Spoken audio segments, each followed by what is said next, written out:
안녕하세요. 저는 미용실을 운영하는 30대 중반의 여자입니다. 벌써 몇 년이 지난 일이지만 아직도 그 일만 생각하면 기가 막혀 이렇게 글을 쓰게 되었네요. 저와 남편은 5년이나 사귀고 결혼했지만 어쩌다 보니 시댁의 축복도 받지 못하고 결혼식을 올리게 되었어요. 바로 지금부터 쓸 사연이 힘들었던 제 결혼 이야기랍니다. 회계사로 일하는 남편은 어머님의 두 번째 자랑이었어요. 어머님의 첫 번째 자랑은 남편의 형이었죠. 대학에서 연구원으로 일하시면서 교수 임용을 앞두고 있었거든요. 두 아들이 좋은 대학을 나오고 남들이 부러워하는 직장에 다니는 것이 어머님의 자랑거리와 자부심이었어요. 그에 비해 저는 고졸 출신의 미용사였죠. 고졸이라는 제 학력은 어머님의 높은 기준에 못 미쳤어요. 그래서 저희 결혼 이야기만 나오면 반대하기 일쑤였습니다. 저는 예비 신랑과 결혼하기 위해서 어머님 비위를 참 잘 맞추었습니다. 쉽게 저희의 결혼을 허락하지 않은 어머님이 섭섭하기도 했지만 사랑하는 사람을 낳아주신 분이니 최선을 다했어요. 어머님에게는 특유의 말버릇이 계셨는데요. 두 아들을 잘 키웠다는 공치사였죠. 내 나이 30도 안 돼서 남편 죽고 혼자 두 아들 공부시켜 서울에 있는 대학에 떡하니 입학시켰다. 그뿐인 줄 아니? 작은 아들은 회계사 만들었지 큰 아들은 곧 교수 될 거지. 아유, 그 모진 세월을 다 말해 뭐하니? 어머님, 정말 대단하세요.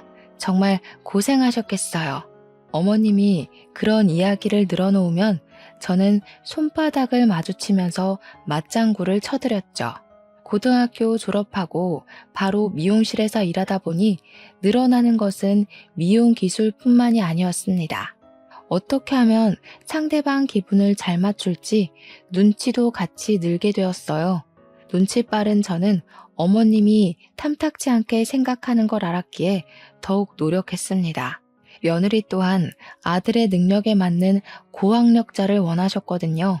그런 어머님의 높은 기준을 알기에 예비 신랑의 형도 30대 중반이 넘었지만 여자를 만나지 않은 수총각이었어요.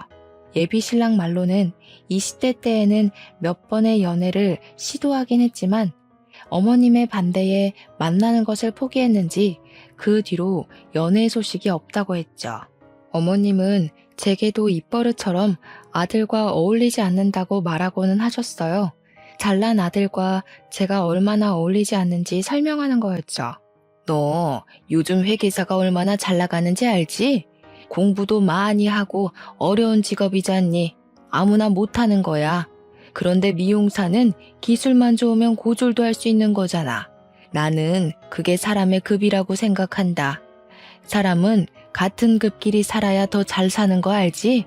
그럼요, 어머니. 회계사 되는 게 쉽나요? 너무 어렵죠. 명환 씨가 정말 대단한 것 같아요. 똑똑한 머리는 어머님을 닮았나 봐요. 제가 그렇게 맞장구를 칠 때마다 어머님은 중요한 말은 쏙 빼고 하는 저를 얄밉다는 식으로 쳐다보고는 하셨어요. 그날도 어머님에게 붙잡혀 아들과 헤어지라는 말을 빙빙 돌려 듣고 있을 때였어요. 옆에 앉아있던 예비 신랑이 결혼 이야기를 자연스럽게 어머님께 꺼냈습니다. 어머니, 저희 만난 지도 오래되었고 이제 결혼하겠습니다. 예비 신랑의 말에 어머님은 두 눈을 동그랗게 뜨고 반대하기 시작하셨죠. 이제 겨우 30살 넘은 나이에 무슨 결혼하겠다는 거니? 네 형도 아직 장가도 안 갔는데 동생이 먼저 가는 법이 어디 있어? 안 된다. 요즘은 그런 거 안 따져요. 형은 아직도 만나는 사람도 없는 것 같던데요. 저희 먼저 결혼할게요. 이번에는 예비 신랑도 마음을 단단히 먹었는지 어머님의 만류에도 끄떡하지 않았습니다. 아유, 너희 형이야 워낙 직업 좋지 인물 좋지. 금방 생기지 않겠니?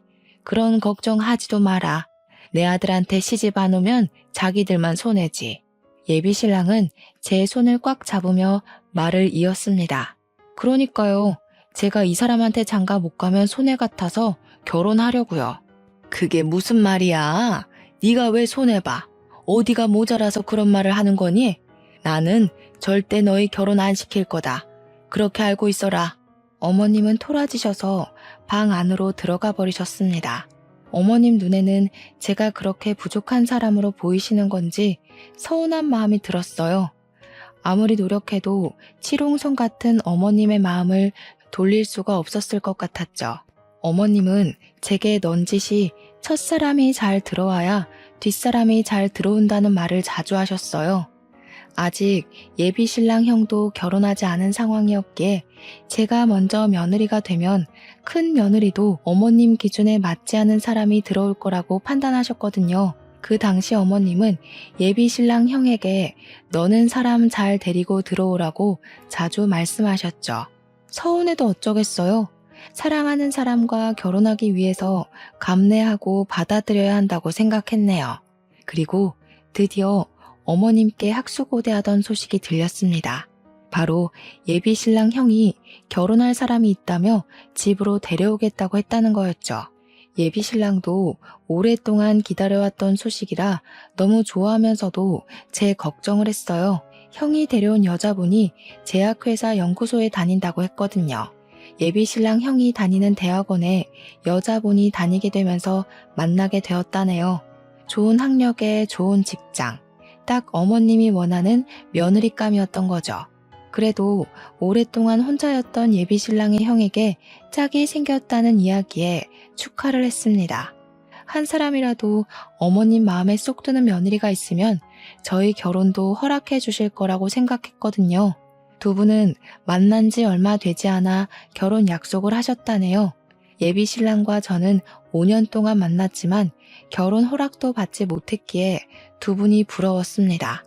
그러던 중에 어머님께 전화가 왔어요. 너 이번 주 토요일에 우리 집에 올 수 있니? 큰아들이랑 결혼할 사람이 이번 주 토요일에 생일이라는구나. 어머님이 먼저 집으로 초대해 주시다니 평소보다 더 들뜬 목소리로 대답했습니다. 그럼요, 당연히 가야죠. 몇 시에 오시기로 했어요? 저녁 6시쯤 온다고 했어. 아유, 그날은 할 게 많을 것 같네. 아침 일찍 서둘러야겠어. 그렇겠네요. 저도 6시쯤이면 괜찮을 것 같아요. 주말이긴 한데 평소보다 조금 일찍 문 닫고 찾아뵐게요. 제 말에 어머님이 깜짝 놀라시더라고요. 그게 무슨 말이니? 너는 아침 6시에 와야지. 할 일이 한두 개가 아닌데. 네가 내 며느리 되고 싶어 하니까 인심 써서 불러주는 거야. 아유, 제약회사 다니면서 공부하는 게 쉬운 일이 아니잖니? 그래서 생일상 차려주려는 거야. 그렇게 알고 너도 도와라. 어머님의 말에 당황스러웠어요. 아침 6시부터 오라는 말은 주말에 미용실 문을 닫으라는 말이잖아요. 주말 장사가 얼마나 큰지 어머님은 모르시는 것 같았죠. 한참을 고민하던 끝에 알겠다고 말했습니다. 일단 어머님이 먼저 전화도 주셨고 가족 행사에 참여하라는 말을 돌려서 하는 거라고 생각했거든요. 알겠어요, 어머니. 그날 아침에 찾아뵐게요. 최근에 허리도 삐끗하셨다면서요. 조심하셔야죠. 알겠다. 늦지 말고 꼭 아침 6시까지 와라. 이만 끊으마. 어쩔 수 없이 토요일 아침에 어머님 댁으로 향하게 되었습니다. 어머님을 차에 태워 20분 정도 떨어진 시장으로 향했습니다. 시장에는 이른 시간부터 사람들로 북적였어요. 미용실 특성상 예약하신 손님이 없으면 오전 10시쯤 문을 열었기에 이른 아침부터 활기찬 시장 모습에 놀랐어요. 대한민국 어머님들의 부지런함이란 정말 대단한 것 같았습니다. 어머님은 시장을 몇 바퀴나 돌면서 재료들을 꼼꼼히 살펴보며 구매하셨어요. 저는 짐을 들고 뒤따라 걸어가며 시장 안을 이리저리 둘러보았습니다. 정육점의 채소 가게를 돌아 조금 멀리 떨어진 수산시장까지 들려 장을 보셨거든요. 짐에 든 양손에는 이미 봉지들이 가득했기에 무슨 음식을 하실지 궁금해졌죠. 수산시장에서 꽃게를 살펴보고 계시는 어머님께 넌지시 질문을 던졌습니다. 어머님, 오늘 무슨 음식 하실 거예요? 이미 갈비랑 잡채 재료는 사신 것 같은데 장 볼 게 더 남았어요? 어머님은 저를 쳐다보며 입을 삐죽이셨죠. 그거 가지고 누구 입에 붙이니?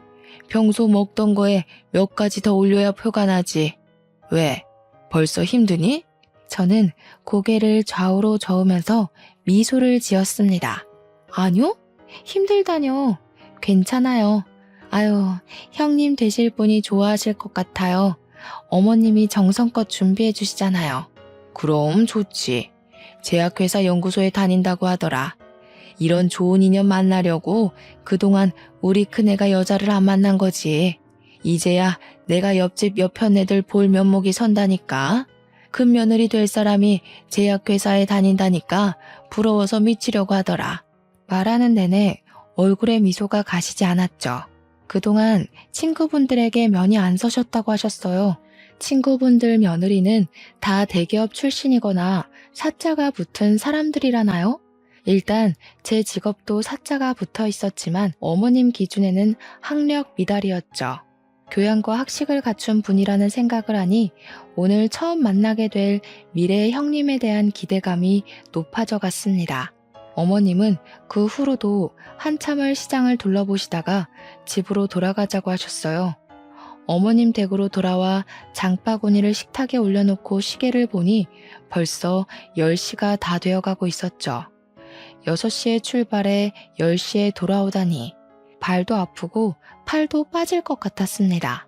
평소보다 일찍 일어났기에 평소에 꼬박꼬박 챙겨 먹던 아침도 거르고 와서 배가 고파왔습니다. 어머님, 밥 먹고 하면 안 될까요? 걸어 다녔더니 배가 고파서요. 그것 걸었다고 배가 고파? 너는 온종일 서서 일한다는 애가 체력이 그렇게 약해서 일이나 제대로 하겠니? 재료 손질하고 요리까지 하려면 시간 없다. 참아봐. 맛있게 요리해서 저녁에 같이 먹자. 저는 순간 두 입을 크게 벌리고 말았습니다. 어머님 말은 점심도 거르겠다는 말이었으니까요. 속상했지만 입가에 어색한 미소를 띠며 재료 손질을 시작했습니다. 전도 부치고 갈비도 재워놓고 잡채도 볶으며 틈틈이 간을 본다는 핑계로 음식을 주워 먹었어요. 줄인 배를 채워 넣으니 달라붙은 등가죽이 펴지는 느낌이 들었죠. 한참 요리하고 보니 시계는 벌써 4시가 넘어 있었죠. 체력은 이미 바닥났는지 두 다리가 후들거렸죠. 배는 고프고 피곤은 몰려오고 요리가 어느 정도 끝나자 그제야 식탁 의자에 엉덩이를 붙일 기회가 보였습니다. 제가 의자에 엉덩이를 붙이는 순간 제 뒤에서 어머님 소리가 들려왔어요. 넌 뭘 그렇게 앉아 있는 거니? 곧 있으면 손님들 올 텐데. 빨리 가서 거실 쓸고 바닥 닦고 상표해야지. 서둘러라. 이러다가 손님 오겠다. 어머님 말에 바로 식탁 의자에서 일어나 거실로 향했습니다. 식구도 많고 음식 가지수도 많으니 거실에서 먹자고 하셨거든요. 상을 놓기 위해 청소기를 돌리고 걸레로 방바닥을 닦았죠. 미용실에서 일할 때보다 체력 소모가 더 큰 것 같았어요. 내 체력이 이렇게 안 좋았나 하는 생각이 들더라고요. 온종일 서서 손님 커트 치고 파마했어도 오늘처럼 체력이 바닥까지 고갈되지 않았으니까요. 하지만 제 일은 거기서 끝나지 않았습니다. 상 위에 음식을 세팅하는 일도 남아 있었죠. 정말 기가 막히게 오전에 시작한 음식 준비와 상차림은 오후 6시가 거의 다 되어서 끝이 났습니다. 가장 먼저 도착한 사람은 예비 신랑이었죠. 그는 오자마자 제 어깨를 토닥이며 고생했다고 말해주었어요. 정말 고생했어. 오늘 회사에 중요한 미팅만 없었으면 빠졌을 텐데. 미안해서 어떡하지? 어머니께 나가서 먹자니까 한사코 집에서 생일상 차리겠다고 하셔서 자기한테 너무 미안해. 괜찮아. 어머님이 불러줘서 너무 좋았어. 그리고 도와드리길 너무 잘한 것 같아. 하루 동안 시장 보고 음식 재료 준비하고 요리했는데 너무 힘들었어. 어머님 혼자 있다면 힘드셨을 거야. 그렇게 생각해줘서 너무 고마워. 역시 자기밖에 없다. 이렇게 다정한 예비 신랑이 있으니 어머님 구박에도 헤어질 수가 없었죠. 너무 사랑스럽고 듬직하잖아요. 그를 얻을 수만 있다면 어머님의 더한 구박도 참아낼 수 있었어요. 그때 예비 신랑 형이 예비 형님을 데리고 들어오셨어요. 제약회사 연구소에서 일한다고 들었기에 저는 당연히 공부만 하고 꾸미지 않은 수수한 여자분일 거라고 생각했죠. 하지만 집으로 들어온 여자분은 머리끝에서 발끝까지 세련되게 꾸몄더라고요. 손에 들고 있는 가방도 한정판 명품이었죠. 예비 형님의 세련된 취향과 꾸미는 걸 좋아하시는 것 같아 저와 잘 맞겠다 싶었습니다. 패션이나 미용 이야기를 하면서 친해질 수 있겠다고 생각했거든요. 집 안으로 들어온 예비 형님은 어머님께 활짝 웃으며 인사했어요. 어머니, 잘 지내셨어요? 생일까지 챙겨주셔서 너무 감사해요. 어머님은 형님의 두 손을 잡으셨어요. 이제 우리 집 사람이 될 텐데 내가 챙겨야지. 배고프지? 어서 와서 밥부터 먹자. 정말 고생하셨겠어요. 너무 감사해서 어떡하죠? 회사 사람들도 시집 잘 간다고 부러워하는 거 있죠? 아이고, 말도 참 예쁘게 하네. 그래, 나도 내 자식이라고 생각하고 차린 거니까 마음껏 먹어. 저는 어머님 옆에 서서 처음 보는 예비 형님께 인사를 드렸습니다. 안녕하세요. 처음 뵙겠습니다. 명환 씨랑 만나고 있는 최민영이라고 해요. 잘 부탁드려요, 형님. 안녕하세요. 만나서 반가워요. 명석 씨한테 동생이 오랫동안 만난 여자친구가 있다고 들었어요. 오늘 만날지 몰라서 선물은 어머님 것만 준비를 해왔네요. 형님은 어머님께 쇼핑백을 건넸습니다. 뭘 매번 이런 걸 준비해와. 어서 앉아서 밥 먹자. 가족들이 상에 둘러앉자 저도 잽싸게 예비 신랑 옆으로 자리를 잡고 앉았습니다. 그 순간 어머님이 저를 보며 말했어요. 너까지 앉으면 어떡해? 부엌에 가서 음식 가지고 와야지. 가서 갈비도도 가져오고 잡채도 더 퍼와라. 저는 어색한 미소만 지으며 다시 자리에서 일어나야 했습니다. 잡채와 갈비를 그릇에 담아 상 위에 올려놓으니 이번에는 국을 더 가져오라고 하더라고요. 저는 다시 자리에서 일어나야 했습니다. 그때 예비 신랑이 일어나서 부엌으로 따라 들어왔어요. 자기야, 내가 할게. 들어가서 밥 먹어. 저는 국그릇을 예비 신랑에게 건네주고 거실로 돌아왔습니다. 예비 형님이 저를 보며 활짝 웃더니 말을 붙였죠. 어머, 미용실 하신다고 들어서 그런지 패션 감각이 좋은 것 같아요. 대학은 어디 나왔어요? 형님의 질문에 당황스러웠어요. 미용실에서 갑자기 대학 이야기가 왜 나올까요? 그것도 어머님 앞에서 말이죠. 난감함에 입을 오물거리고 있을 때 어머님이 대신 답을 하셨습니다. 아, 얘는 대학 안 나왔어. 고졸이야. 어머님 말에 죄를 진 것도 아닌데 고개가 숙여졌어요. 제 앞에서 두 사람의 대화가 이어졌죠. 아, 그래요? 제가 괜한 이야기 꺼낸 건 아니죠? 저는 당연히 도련님이 좋은 학교에 좋은 직장 다녀서 여자친구분도 좋은 대학 다니다가 미용사 하는 거라고 생각했네요. 혹시 실례가 되지 않았죠? 괜찮아요. 그렇게 생각하실 수도 있죠. 다행이네요. 아무튼 어머니, 정말 대단하신 것 같아요. 어떻게 두 아들을 대학에 보내고 큰아들은 대학 교수에 작은아들은 다들 부러워하는 회계사를 만드신 거예요? 정말 능력 있으신 것 같아요. 그이한테 들으니까 어머님도 대학 나오셨다던데. 어머님 세대에 대학 나오신 거면 요즘이랑 비교도 안 되게 엄청난 거잖아요. 형님의 말에 어머님은 기분이 좋으신지 활짝 웃으셨어요. 아유, 말도 마라. 그 당시에는 고등학교 나와도 가방끈 길다는 말 듣던 시대였어. 형편이 어려워도 성적이 조금만 모자라도 대학 근처도 못 가던 때였다. 그래도 지금은 대학 가기 수월한 시대 아니니 조금만 노력하면 갈 수 있는 대학이 많잖아. 그럼요. 어머님이 정말 대단하신 거죠. 아들들 잘 키워 거기다 며느리들도 다 좋은 학벌로 얻으시고. 아, 맞다. 민영 씨는 고졸이라고 했던가요? 형님은 콕 짚어 다시 제게 고졸이냐고 물어왔습니다. 일부러 그런 것은 아니었겠지만 기분이 좋지 않았어요. 네, 미용고 졸업 후에 바로 미용실에 취직했거든요. 아유, 고등학교 졸업하고 바로 취업이라니. 많이 힘들었겠어요. 그렇게 힘들지 않았어요.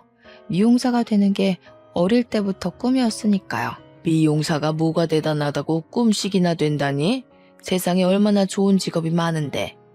어머님 말에 밥을 먹다가 밥알이 목에 걸려 콜록거렸습니다. 어머님에게는 제 꿈이 다른 직업보다 하찮게 보이셨을까요? 저는 어릴 때부터 소중히 키워서 이룬 꿈인데 말이죠. 예비 신랑은 제 손을 잡고 자리에서 일으켜 세웠어요. 어머니, 제발 그런 말 좀 그만하세요. 학력 가지고 사람 우습게 보는 거 창피하지도 않으세요? 이 사람 미용실 하면서 저보다 돈 더 많이 벌어요. 능력으로 따지면 저보다 더 뛰어난 사람이에요. 자기야, 일어나, 가자. 제가 자리에서 일어나자 어머님이 저를 보면서 쏘아붙이셨어요. 너는 어디서 배워먹은 버르장머리냐? 밥 먹으면서 어른보다 먼저 일어나는 거 아니라고 안 배웠니? 너희 집에서는 그렇게 가르치니? 그래서 못 배웠다는 소리를 듣는 거야? 어머니, 그만하시라고 했잖아요. 어머님이 아무리 괴롭혀도 저랑 민영이는 헤어지지 않아요. 민영이랑 결혼 허락하지 않으시면 허락 없이 결혼하겠습니다. 예비 신랑은 제 손을 잡고 집을 나왔습니다. 저를 데려다주는 내내 아무 말도 하지 않았죠. 예비 신랑은 평소에 조금 더 참고 기다리면 어머님이 저희 결혼을 허락할 거라고 저를 다독여 왔었어요. 형이 결혼하고 나면 저희를 받아들이실 거라고요. 새로운 식구가 될 사람 앞에서도 저를 향한 어머님의 구박이 이어지자 그의 인내심이 바닥을 드러내고 말았던 거죠. 저희 집에 도착했을 때 그가 제 손을 꽉 잡으며 닫고 있던 입을 열었어요. 민영아, 우리끼리 결혼하자. 우리 집 축하받으면서 결혼하고 싶었는데 그렇게 해주지 못해서 미안해. 그는 제게 청혼을 했습니다. 물론 어머님의 허락과 축하가 있으면 더 좋았을 테지만 그와 함께 할 수 있다면 아무 상관없었습니다. 나도 자기랑 결혼하고 싶어. 우리 예쁘게 잘 살자. 그는 저를 꼭 껴안고 한참을 등을 토닥였습니다. 그동안 서러웠던 마음이 한순간에 녹아내렸어요.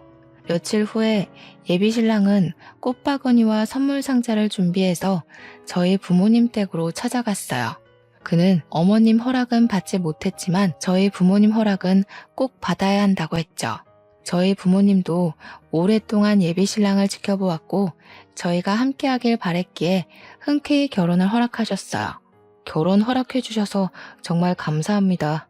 민영이를 행복하게 해주겠습니다. 자네 믿고 내 딸 맡기는 거니까 잘 부탁하네. 오래 기다린 만큼 행복하게 해줘. 예비 신랑은 저희 부모님과 밤늦게까지 이야기를 하고 집을 나오며 제 손을 꽉 잡았어요. 자기 부모님까지 우리 결혼 반대하면 어쩌나 걱정했어. 그래도 한쪽 집이라도 축복해줘야 자기한테 내가 덜 미안하잖아. 나한테 미안할 게 뭐 있어. 우리 부모님은 자기가 나 빨리 안 데려가냐고 항상 물어보셨어. 자기를 얼마나 예뻐하는데. 부모님의 허락이 떨어지자 저희는 바로 결혼 준비를 하기 시작했죠. 친구들이 결혼 준비로 힘들다고 할 때 즐겁지 왜 힘드냐고 핀잔을 주었는데 막상 제가 하려니 정말 만만치 않은 일이었어요. 신혼집부터 예식장 혼수까지 할 것은 많지만 제 몸은 하나잖아요. 예식장도 여러 군데 다니면서 예식비를 비교하고 드레스 고르는 것도 다 품이 들어갔죠. 미용실이 한산할 때 잠깐 시간 내서 예약하고 준비를 하다 보니 더욱 쉽지 않았어요. 결혼 준비로 바쁜 시간을 보내고 있을 때 오랜만에 친구가 찾아오게 되었어요. 같은 중고등학교를 나온 친구였기에 서로 집 이야기도 속에 담아두었던 이야기도 편하게 하는 친구였죠. 친구는 결혼 축하한다고 선물을 들고 왔더라고요. 드디어 결혼하는구나. 축하한다. 명환 씨한테도 축하한다고 전해줘. 친구는 입가에 미소를 띄었지만 얼굴은 그늘이 져 있었죠. 무슨 일 있어? 얼굴이 안 좋아 보이네. 너희 오빠도 결혼한다고 하지 않았어? 결혼할 때 부르라니까. 친구는 길게 숨을 내쉬었습니다. 이제 내 얼굴만 봐도 알아? 우리 오빠 파혼했어. 예식장도 다 예약하고 집도 새로 알아보고 결혼식 코앞에 두고 갑자기 헤어졌다고 하는 거야. 그 여자분이랑 동거한다고 하지 않았어? 그러니까 잠깐 산 것도 아니고 2년 정도 살았거든. 그 여자랑 오빠랑 만났던 게 돈 보고 작정하고 만난 거더라고. 알고 보니까 그동안 오빠가 그 여자랑 살면서 생활비부터 그 여자 쓰는 돈까지 다 오빠 돈으로 쓴 거 있지? 친구 이야기를 듣고 깜짝 놀랐어요. 친구 오빠 약혼녀는 말로만 듣던 꽃뱀이었다네요. 친구가 들려준 이야기는 거기서 끝이 아니었어요. 정말? 그럼 두 분은 헤어진 거야? 오빠는 처음에 헤어지자는 말을 못 믿었는지 계속 그 여자를 찾아다녔나 봐. 그런데 그 여자가 오빠를 스토커로 신고까지 한 거 있지? 지금 우리 오빠는 말 그대로 멘붕 상태야. 알고 보니까 예식장 비용부터 결혼 비용 전부 오빠 돈으로 냈었대. 지금 어디 있는지 알기만 하면 내가 잡아다가 머리 끄덩이를 뜯어줄 텐데. 그런 여자라면 결혼 안 한 게 천운 아니야? 처음부터 안 만났다면 더 좋았겠지만 조상신이 도운 거네. 그렇긴 해. 알고 보니까 오빠가 처음이 아니었던 거 있지? 그 여자랑 헤어지고 어떤 남자가 집까지 찾아와서 그 여자 어디 갔냐고 찾았거든. 그 여자 다른 남자 사이에서 아이까지 있던 거 있지? 거기다 오빠랑 결혼 준비하면서 다른 남자 만나서 헤어진 거래. 정말 제정신 아니라니까. 친구 말에 경악을 금치 못했죠. 이미 다른 사람 사이에 아이까지 있으면서 친구 오빠한테 접근한 거였대요. 거기다 친구 오빠와 결혼 준비를 하면서 다른 남자가 생기자 바로 헤어져 버렸다는 거였죠.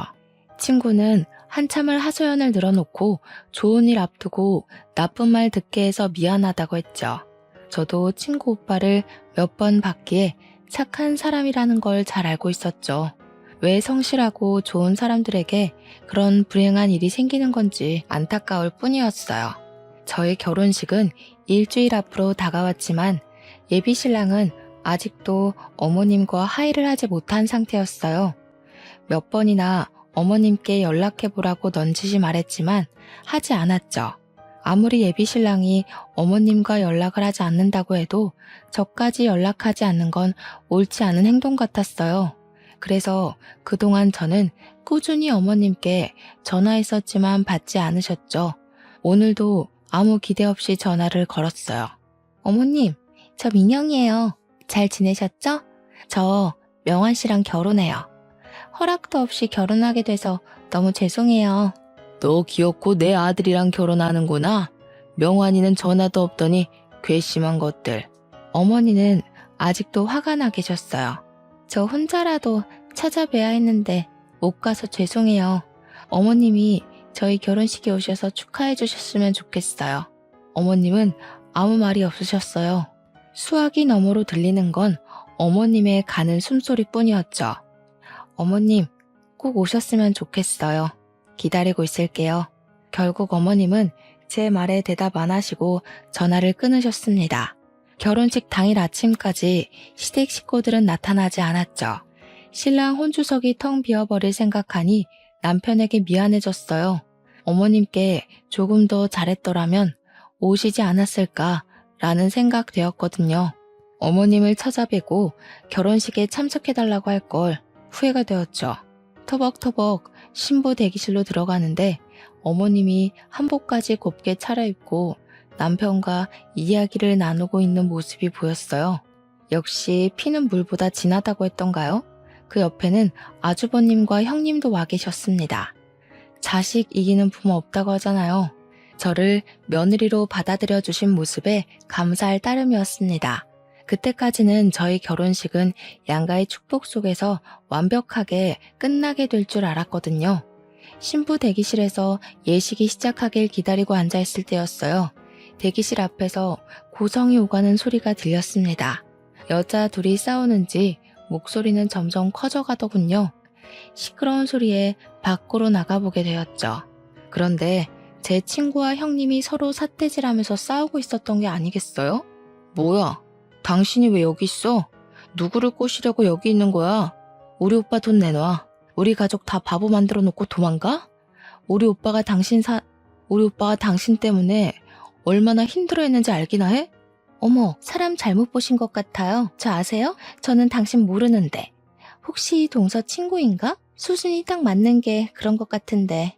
그 순간 친구는 형님의 머리를 쥐어잡고 흔들기 시작했습니다. 형님의 비명이 예식장 홀을 가득 채웠죠.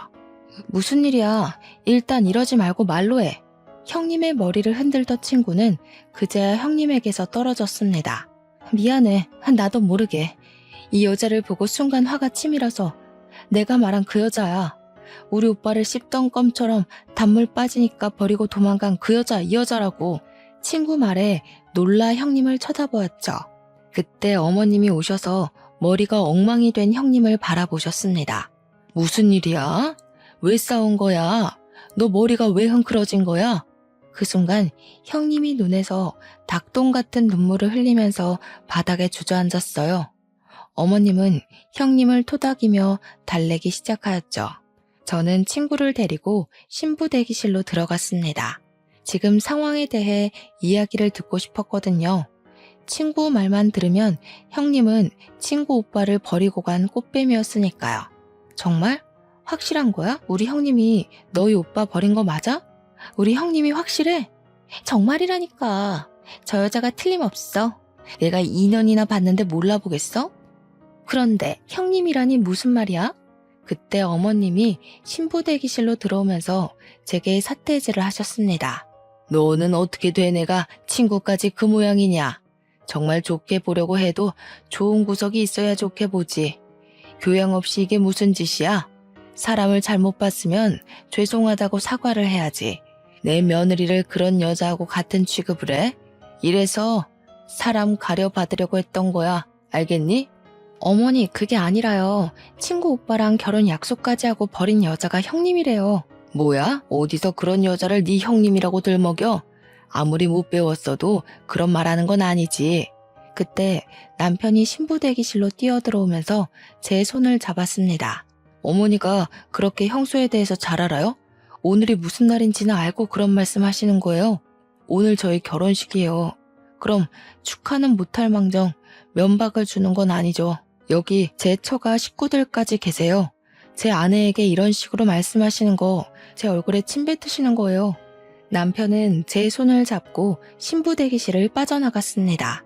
잠시 화장을 고치고 온 사이에 어머님과 형님은 집으로 돌아가셨어요. 결국 시댁 식구들이 없는 결혼식을 치르게 되었죠. 텅 빈 신랑 혼주석이 왜 이렇게 섭섭하던지 그것과 비례하게 결혼식 내내 형님에 대한 충격이 가시지 않았습니다. 인생에 한 번밖에 없을 결혼식이 엉망으로 끝나고 말았죠. 남편은 나중에 우리끼리 리마인드 웨딩을 하자고 했지만 서운한 건 어쩔 수 없었어요. 그리고 남편은 시댁과 다시 연락을 끊게 되었죠. 남편에게 미안했어요. 남편이 시댁과 연락 끊게 된 원인은 결국 저였으니까요. 저는 다시 어떻게든 남편을 시댁과 연결을 시켜주고 싶었는데요. 남편에게 말하지 않고 시댁을 찾아가게 되었죠. 어머님은 제가 찾아갈 때마다 저를 향해 비난을 퍼부으셨습니다. 저 때문에 아들 하나를 잃게 되었다고 하면서요. 너는 왜 자꾸 내 집에 들락거리는 거니? 보기 좋은 얼굴도 아닌데 명한이를 꼬드겨서 빼돌린 적도 있다니 당장 안 나가? 어머님은 저를 보며 눈을 흘기셨죠. 저를 곱게 보지 않은 눈초매도 부지런히 밥을 하고 화가 풀리기를 기다렸어요. 밥상을 차려 어머님 앞으로 가지고 갔습니다. 저는 조심히 형님에 대해 이야기를 꺼냈어요. 친구 말로는 형님은 아이까지 있는 유부녀였으니까요. 혹시라도 아주버님이나 어머님이 쫓고 계신 거라면 지금이라도 바로잡을 수 있는 기회라고 생각하거든요. 어머님, 그런데 아주버님 곧 결혼하시잖아요. 그래도 결혼하시기 전에 형님에 대해 알아보시는 건 어떻게 생각하세요? 믿져야 본전이잖아요.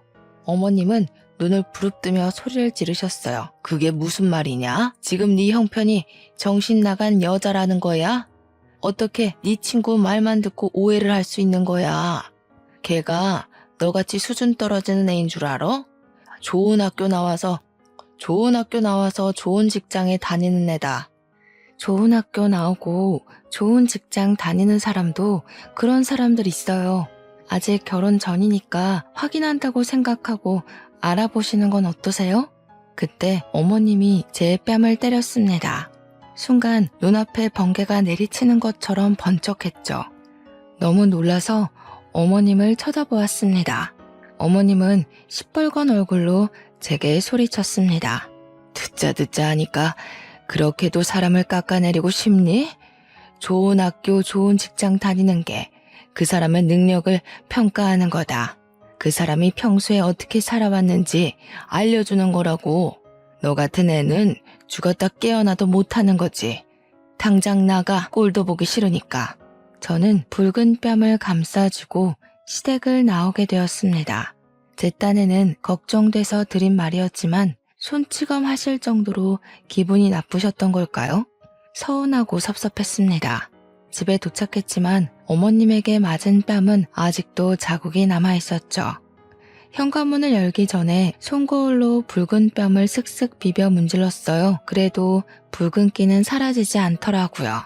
어쩔 수 없이 조심히 문을 열고 안으로 들어갔습니다. 남편이 집에 먼저 와 있었어요. 한 손으로 붉은 뺨을 가리고 남편에게 다가갔습니다. 자기 먼저 와 있었어? 배고프지? 뭐 먹을까? 남편은 제게 다가오며 고개를 쭉 내밀었습니다. 얼굴은 왜 가리고 있는 거야? 무슨 일이 있었어? 어깨를 움찔하는 순간 남편이 얼굴을 가리고 있는 손을 내렸어요. 남편은 붉게 부은 뺨을 보고 두 눈을 부릅떴죠. 얼굴이 왜 이래? 이거 손자국 아니야? 누가 이런 거야? 남편의 질문은 쉴 새 없이 이어졌죠. 하지만 질문에 대답해 줄 수가 없었어요. 아, 그게 어쩌다 보니까 이렇게 됐네? 저는 대답을 얼버무렸습니다. 차마 어머님이 했다고 말 못하겠더라고요.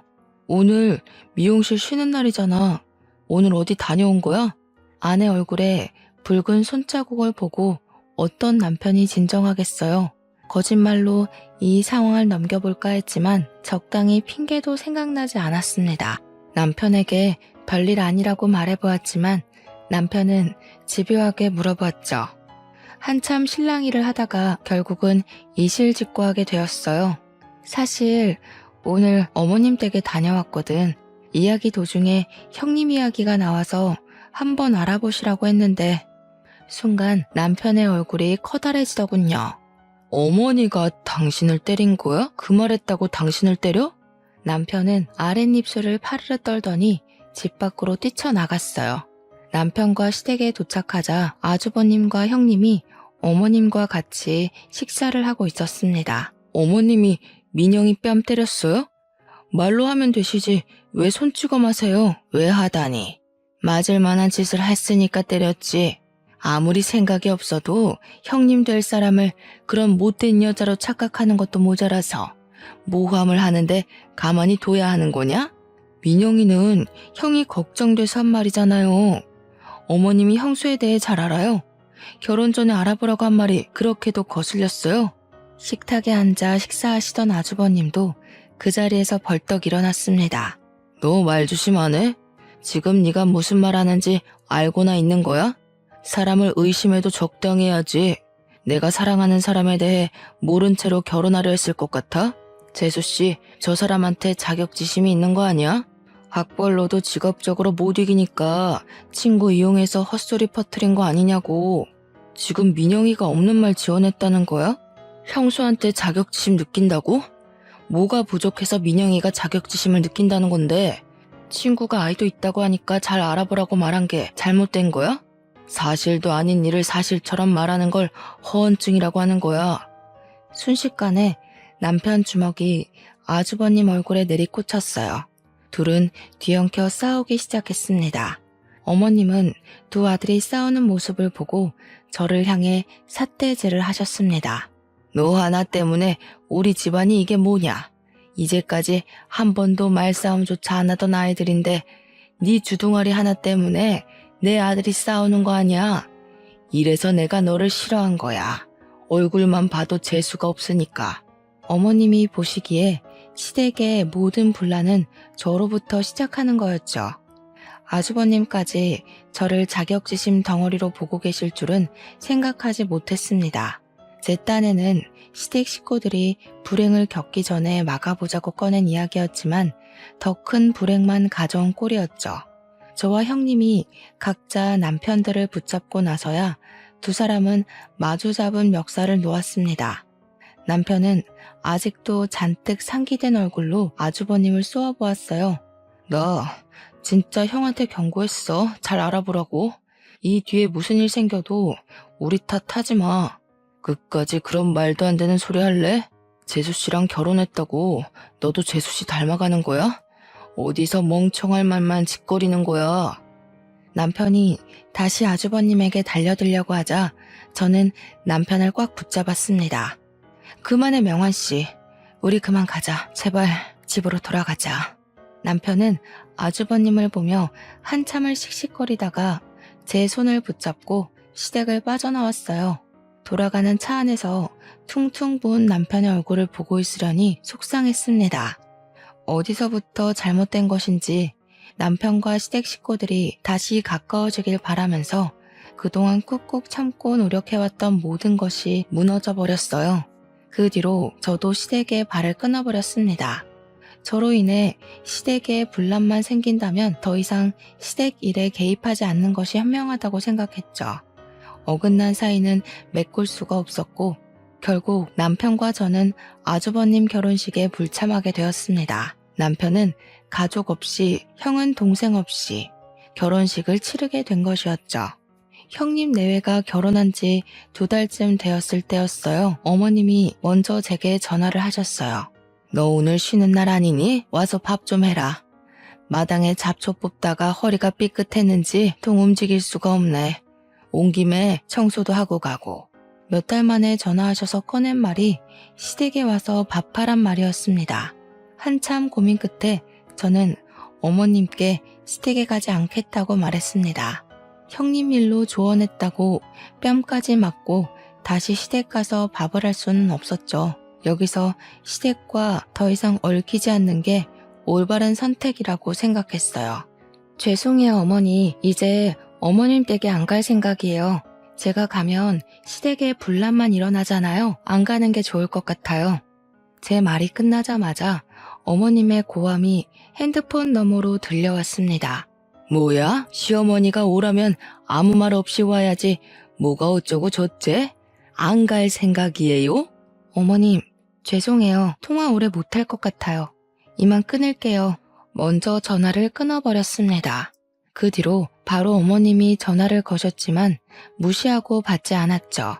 바로 다음 날 어머님은 형님을 데리고 함께 미용실로 찾아오셨어요.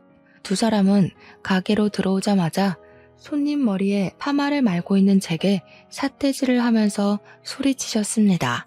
너는 시어머니 말도 안 끝났는데 어디서 먼저 전화를 뚝 끊니? 아무튼 못 배운 티를 내지. 교양 없이 시어머니가 아파서 누워있으면 바로 달려와서 밥하고 청소하고 해야지. 뭐? 다시는 안 가? 동서, 진짜 그러는 거 아니야. 어머님이 동서 부족한 거 알아도 며느리로 받아주려고 얼마나 노력하시는데 사람 성의를 그렇게 무시하면 안 되지. 형님까지 저를 향해 소리치는 모습에 어이가 없었습니다. 교양은 누가 없는 것인지 남의 영업장에 와서 고성방가라뇨. 교양은 두 분이 더 없어 보이시네요. 지금 일하는 거 안 보이세요? 여기 제가 일하는 직장이에요. 그렇게 큰 소리로 영업 방해하시면 아무리 가족이라도 신고할 거예요. 어머님 얼굴이 시뻘개지기 시작하면서 언성이 높아지기 시작했습니다. 뭐? 영업방해? 신고? 이게 이제 내 아들이랑 결혼했다고 배째라는 거냐? 싹수가 노래가지고.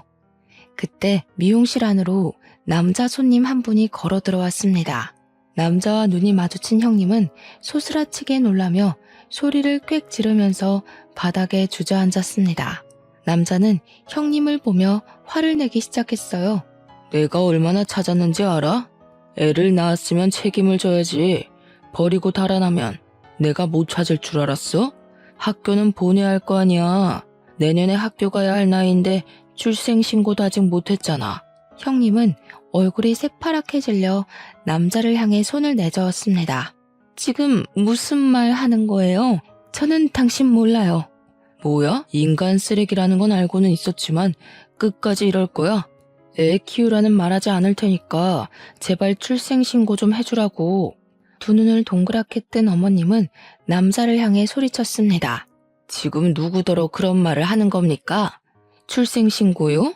제가 누군지 알고 그런 막말을 하는 거야. 저 여자가 제 딸아이 엄마입니다. 결혼한 상태로 처녀 행세하며 아이만 낳아놓고 도망가 버렸어요. 저 여자를 찾아 여기저기 돌아다녔어요. 그런 미친 여자가 내 며느리라는 말이에요? 사람 잘못 봤어요. 제가 어느 학교 나온 애인 줄 알기나 해요? 제약회사 연구소에 다니는 애란 말이에요. 네, 저도 알고 있습니다. 저도 같은 학교 나왔거든요. 걱정하지 마세요.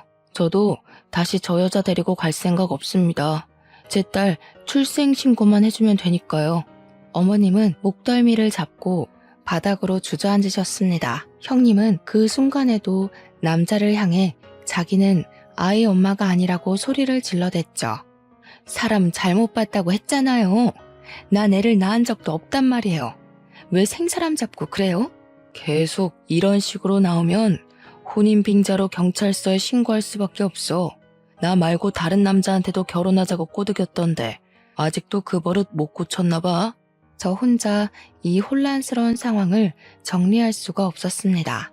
두 사람은 소리를 지르며 싸우고 어머님은 바닥에 주저앉아 통곡하셨죠. 미용실 문을 닫고 남편에게 전화를 걸었습니다. 자기야, 미용실로 와줄 수 있어?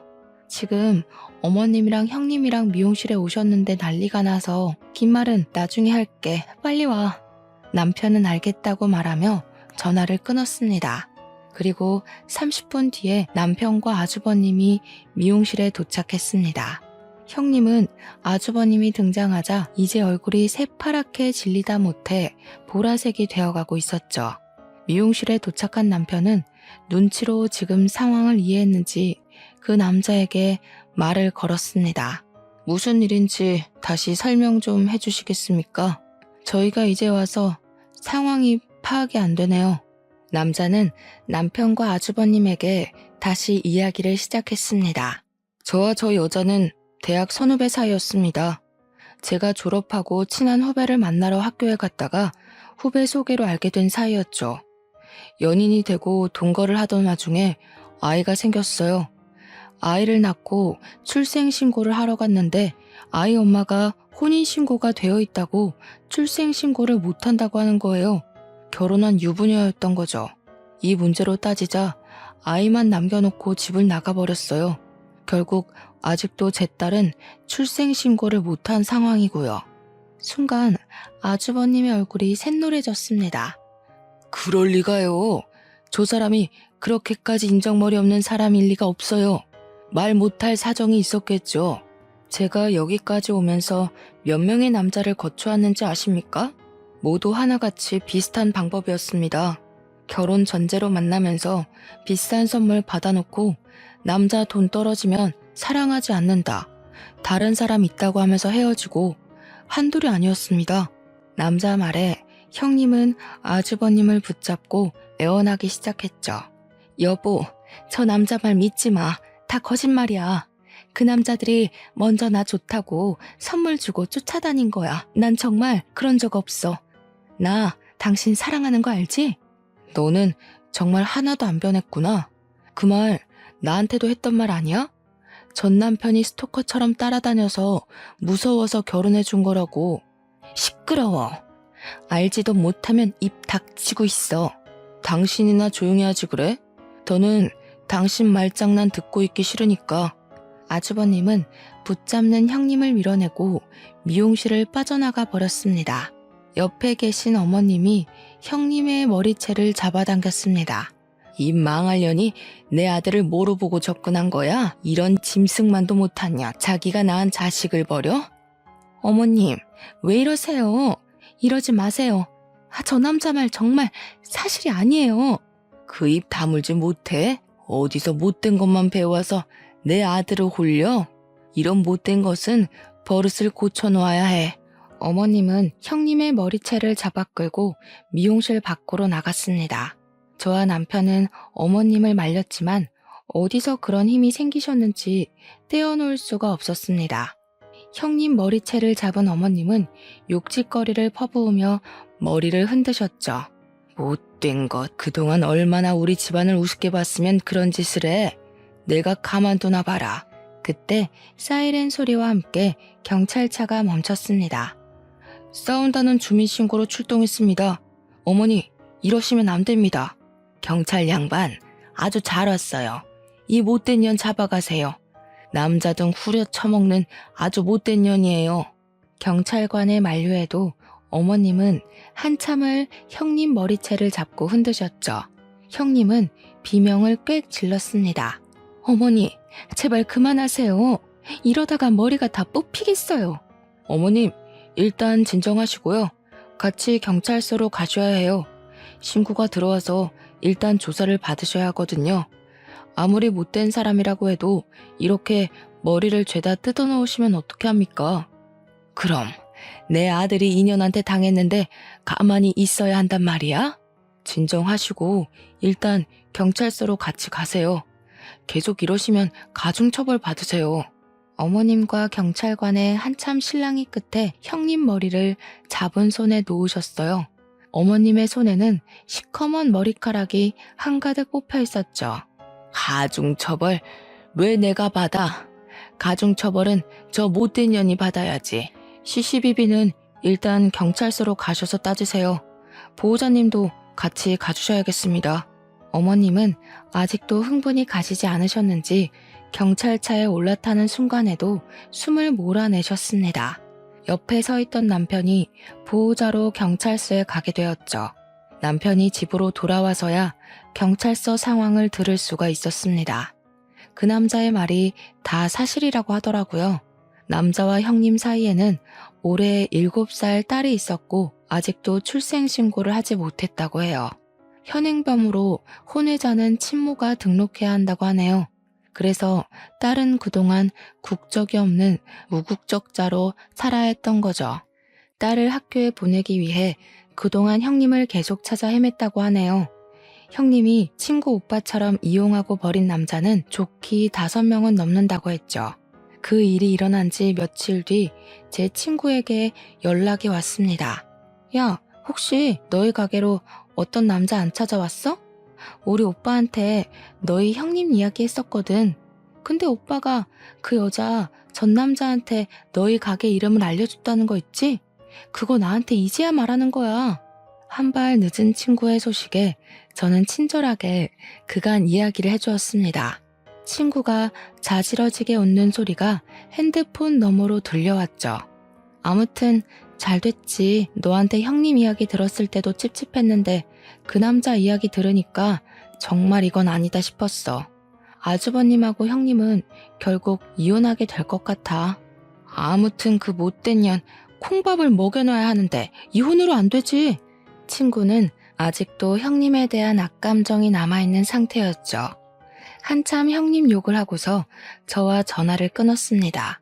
그 일 직후 결국 아주버님은 형님과 이혼하게 되셨죠. 처음부터 몰랐으면 모를까 모든 진실을 알고 난 후 감당하기 힘드셨던 거겠죠. 남편 말로는 형님은 아주버님과 이혼 못한다고 버티고 있어서 이혼 소송으로 가게 될 것 같다고 했어요. 아주버님과 형님만 갈라선 게 아니었습니다. 저도 시댁과 갈라서기로 했죠. 남편에게 시댁 일에 더는 신경 쓰고 싶지 않다고 말했어요. 한번 시댁 일에 신경 끊고 살아보니 스트레스도 안 받고 마음이 편안해졌거든요. 시어머니의 막말도 억지스러운 주장도 듣지 않아도 되었으니까요. 남편도 저를 존중해 주었습니다. 남편은 시댁 일은 자신도 신경 쓰지 않는 문제이니 제게도 신경 쓰지 말라고 했죠. 이미 남편은 형에게 더는 어머님 일에 관여하고 싶지 않다고 말했다네요. 아주버님도 남편 의견에 동의했다고 합니다. 그간 경고를 무시해서 미안하게 되었다고 사과도 하셨다네요. 그렇게 저희 부부는 어머님과 절연을 하게 되었습니다. 하지만 어머님은 제게 미련을 못 버리셨는지 수시로 전화를 하셨어요. 너는 시어머니가 충격으로 쓰러져 있는데도 코빼기도 안 비추냐? 내가 너를 그동안 얼마나 좋게 봤는데 이럴 수가 있니? 죄송해요, 어머니. 일도 바쁘기도 하고 저희는 이제 어머님 일에 신경 쓰지 않기로 했어요. 그러니까 이런 전화하지 않으셨으면 해요. 불편하거든요. 뭐? 지금 그걸 말이라고 하는 거냐? 전화하지 않았으면 좋겠어. 불편해? 어디서 배워먹은 말버릇이야? 어머님은 형님 일로도 하나도 안 변하셨네요. 제가 그동안 어머님께 얼마나 노력한지 잘 아시잖아요. 그런데도 제 학력 가지고 구박하시고 조언 드려도 제 뺨을 때리셨죠. 제가 제정신이 아니고서야 계속 어머님 얼굴을 볼 이유가 없을 것 같아요. 오죽하면 어머님 아들이 먼저 절연 선언을 했겠어요. 제 말에 어머님은 한참이나 아무 말 없으시더니 전화를 뚝 끊으셨습니다. 그 뒤로 다시는 제게 전화를 거시지 않으셨습니다. 그 일이 일어나고 몇 달 후에 미용실로 반가운 손님이 찾아왔어요. 그 남자분이 딸과 함께 찾아왔거든요. 남자분은 딸 손을 꽉 잡고 제게 고맙다고 인사를 했어요. 그날은 정말 죄송했어요. 저희 때문에 미용실 영업에 방해되셨죠? 결국은 문까지 닫으시고. 아니에요. 잘 해결되었으니 잘 됐어요. 덕분에 딸이 드디어 주민등록번호를 가지게 되었어요. 내년에 학교도 갈 수 있게 되었고요.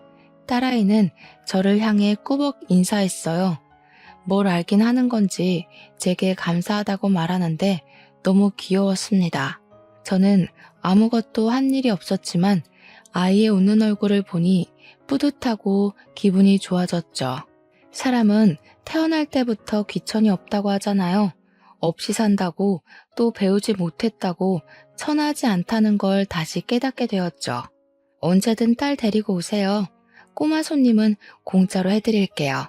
남자는 고맙다고 인사를 하고 미용실을 나갔어요. 벌써 이 일이 있던 것도 5년이나 지났네요. 5년 동안 저희 부부는 시어머니와는 연락을 주고받고 있지 않고 있어요. 남편은 아주버님과 간단한 안부 정도는 주고받는 것 같긴 하지만요. 어쩌면 저보고 냉정하다고 할 사람도 있겠죠. 하지만 저는 그동안 최선을 다했다고 말하고 싶어요. 고졸 출신이라고 무시하고 제 노력을 보지 않고 밀어낸 건 어머님이었으니까요. 그 후 친구에게 들은 이야기를 조금 덧붙이자면요. 형님은 그동안 만났던 남자들에게 혼인빙자죄로 고소를 당했다고 해요. 어느 정도 그 죄가 인정되는 금전적으로 입었던 손해는 어느 정도 보상을 받을 수는 있었다네요. 그래도 마음에 남은 상처는 보상받을 수 없잖아요. 친구 오빠는 그 뒤로 가족들에게 비혼을 선포했다고 하더라고요. 그 후에는 누구도 형님이 무엇과 하고 사는지 모른다고 하네요. 직장도 그만두고 주위 사람들과 연락까지 끊어버리고 흔적도 없이 잠적해버렸죠. 짧은 제 생각으로는 다시 희생양이 될 남자를 찾아 헤매고 있지 않을까요? 평생 살아온 버릇을 고치긴 힘드니까요. 또 어떤 사람이 형님의 진실한 모습을 보지 못하고 희생될지 걱정이네요. 하지만 그 사람 또한 마음속을 보지 않고 화려한 것만 보려 한다면 또다시 형님에게 속게 되겠죠. 이만 긴 글을 줄여야겠어요. 여러분도 사람을 볼 때 겉모습과 학식만 너무 따지지 마시고 사람 인성도 봐주시면 좋겠어요. 다시는 누구도 사랑을 가지고 사기당하지 않았으면 좋겠습니다. 여러분들은 큰 역경 없이 행복하게 사시길 빌며 제 사연 들어주셔서 감사합니다.